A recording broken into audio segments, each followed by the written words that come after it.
घने दरख्तों से भरा हुआ एक खूबसूरत जंगल था। परिंदों की चहचहाहट, हवा की सरसराहट और हल्की धूप जो पत्तों से छनकर जमीन पर पड़ती थी, जंगल का मंजर और भी दिलकश बना रही थी। इसी जंगल में एक सब्ज रंग का खूबसूरत तोता रहता था, जिसका नाम मतीन था। वो दरख्त की शाख पर बैठा बातें कर रहा था, जबकि बंदर, हिरन और खरगोश उसके इर्द गिर्द खुशी से खेल रहे थे। अचानक एक शिकारी जंगल में दाखिल हुआ। उसके हाथ में बंदूक और जाल था। उसने गुरूर से कहा, आज मैं इन जानवरों को पकड़कर बहुत पैसे कमाऊंगा। तोता मतीन ने ये सब सुन लिया।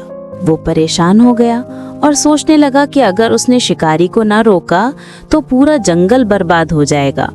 वो फौरन उड़कर बंदर के पास पहुंचा और कहा, बंदर भाई, एक शिकारी आया है, सबको खबरदार करो।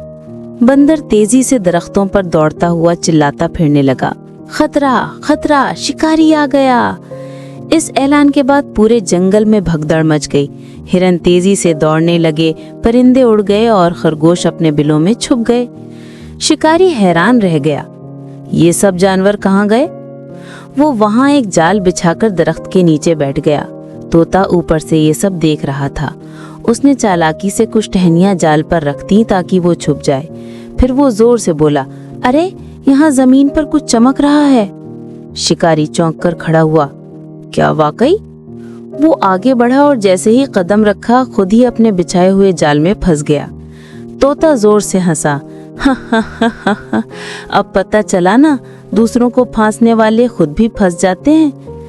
बंदर और दूसरे जानवर वापस आ गए। बंदर ने जाल खोला और शिकारी की बंदूक दूर फेंक दी।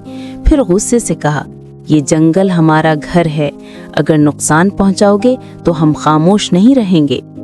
शिकारी शर्मिंदा हो गया और वादा किया कि वो आइंदा कभी शिकार नहीं करेगा। वक्त गुजरता गया और वही शिकारी अब जंगल की हिफाजत करते हुए नजर आने लगा। जानवर खुश थे और तोता सबके बीच फख्र से बैठा था। सब कहते थे, अगर मतीन ना होता तो हमारा जंगल तबाह हो जाता। और तोता मुस्कुराकर जवाब देता, अक्ल और इत्तेहाद में ही ताकत है। इस तोते मतीन की इस समझदारी के लिए एक सब्सक्राइब और लाइक जरूर करें और एक अच्छा सा नीचे कमेंट भी कर दें।